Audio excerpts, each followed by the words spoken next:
Hey everyone, the new season is just around the corner, and one of the things for AD carries especially that most people are not talking about is crit items are going to be changing quite a lot.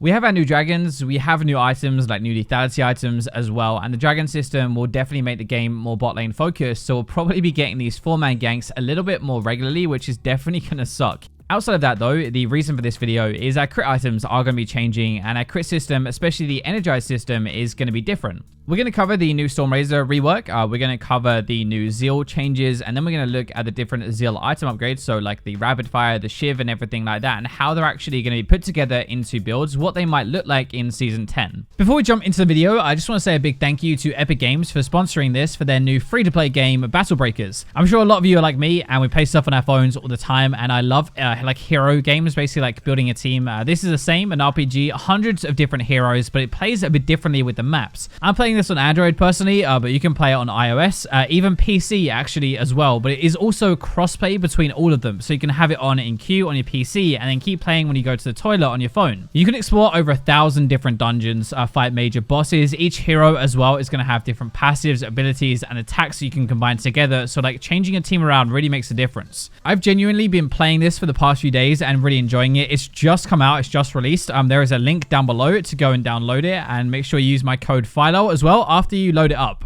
So the first thing we need to know is that Brawler Glove has been removed from the game. So this was the cheap kind of way that built into Zeal. That's no longer going to be there. The Cloak of Agility is now basically replacing that. It's now 25% crit on its own, and it's still going to be 800 gold, which if you look at that is actually pretty insane. You can now go 3 crit items and just shove an 800 gold placeholder into your build to get to 100%. That sounds absolutely crazy to me. That's kind of our setup. Before we go into the rest of it, the thing we have to know is all energize effects now can actually stack again. They took that out in Season 9, and now it's going to be back. So the reason for that is because Stormrazor is now going to be changed, reworked. So it's 100 more gold. It builds out of a BF sword, a cloak, and also the shard. The AD is up to 60 from 55, but the attack speed has been halved to 15% from 30%. The big part about this though is it now has 25% crit chance on its own. So this is why it can actually fit properly into a crit build. The passive has also been changed quite a lot. So the energized attacks now you have gain 120 bonus damage, and they slow by 75% for 0.5 seconds. If you remember before, you might not even actually know because we haven't built this for ages, but it was increasing the effects of your energized stuff by 35%, so like the range of rapid fire, making that even bigger, and slowing for 40% over 1.5 seconds. That on its own is a pretty huge change. Like we actually can slot a Stormrazor into our build now as part of our crit build, and it doesn't feel like it's just buffing the other items, like it's actually a crit item on its own. Now we have that out of the way, let's go into some other stuff that will make that make a bit more sense. So the first thing is our shard is more gold. It's 100 more gold, and our Zeal as well is also going to be more gold. So that's up to 1400, so 200 more. The reason for that is because it builds from a cloak and also a dagger now. It doesn't build from the Brawler's Glove, so the price has kind of gone up to match it. The attack speed has actually been lowered to 12% from 15%, but the crit chance is up to 25% from 15%. This is also actually really big because you immediately get the power boost now, like without actually having to complete into one of the full items. Like as soon as you get this, as soon as you get the cloak ready, you have that crit chance you really need. In terms of our Zeal items, Phantom Dancer and Runins are the same. They just cost a little bit less to upgrade for all these Zeal items because the component part, the Zeal part, is more expensive. Rapid fire is going to be different though. The damage is now 120 from 60 to 140, but it doesn't increase charge speed at all. One of the reasons, whether you realized it or not, that you built rapid fire a lot in most crit builds was because it did actually increase the energized effect chance, like so you're actually going to be getting it more often, and that has been removed, but it does still have the bonus range, so 35% extra. The shiv is actually pretty similar, so damage 120 from 60 to 140, and it can chain up to 7 targets.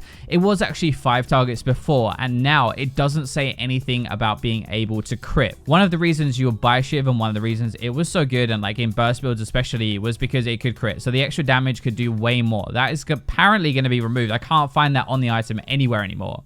If you've been actually paying attention, one of the things you'll realize is that all of the energized items now have 120 bonus damage on them and some other kind of effects. So like the Stormrazor has a slow, rapid fire is extra range, and shiv is the wave clear. The damage across all three has been normalized, right? So you're really buying these now depending on which kind of actual effect you want, the slow, the range, or the wave clear on the shiv. Infinity Edge and Essence Reaver look like they're staying the same for now. There are no changes on the PB at all, and it kind of makes sense because they are already using the crit cloak and they didn't use the Brawler's Glove at all. One of the obvious things, I think at least, is to compare Essence Reaver to Stormrazor because they're both now AD items that kind of like supplement their crits, right? To make them do a bit more damage. So Essence Reaver is 100 more gold, you get 10 more AD, you get the 20% cooldown reduction, the mana back, and it's actually the same crit chance now. Stormrazor is 100 less gold, it's 10 less AD for that, but you get 15% attack speed and 120 damage every energized attack and a very strong short slow. When you put them together like that, Stormrazor actually stacks up really well. If you don't need the mana, if you don't need the cooldown reduction, then why would you not take the extra attack speed and the extra 120 damage every time your energized attack is up?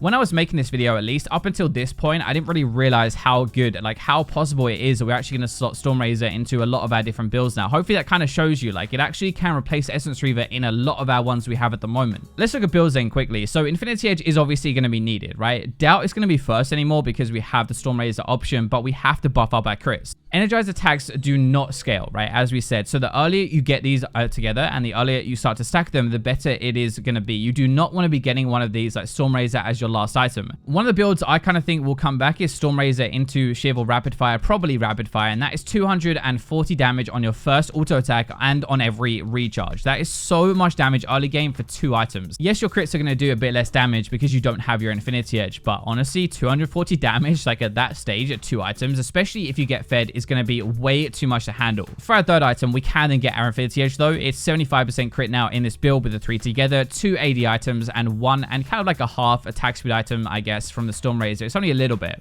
That to me seems like a really, really good, well-rounded build, right? You have the increase of the crit damage from the Infinity Edge. You have 75% crit now as well, so you're actually going to start to crit a lot more. You have 240 damage on your first auto attack and on recharge throughout the fight as well. You have 2 AD items buffing up your crits and even some attack speed, like 1.5 attack speed items, as we said, to crit a bit and to attack a bit more often. If you are more ability focused, so if you're like a Xayah maybe or a Sivir, for example, then you can still go like Essence Reaver into Rapid Fire or something like that and into Infinity Edge. Probably it might not even like change that build at all. Essence Reaver and Stormrazor are really interchangeable depending on whether you want to stack your energized together or whether you want to go more for ability damage. The one thing I will say is that Shiv seems considerably worse if it can't crit now. There's not really, in my opinion, no reason to really get this without the other energized items. It only really makes sense if you're stacking them all together for the extra damage. That is going to wrap up the video from me today. Thank you very much again for Epic to sponsor this video with Battle Breakers. Make sure you check out the game and use my code down in the description below. But let me know what you think of the crit changes. And for now, I will leave you with the robots.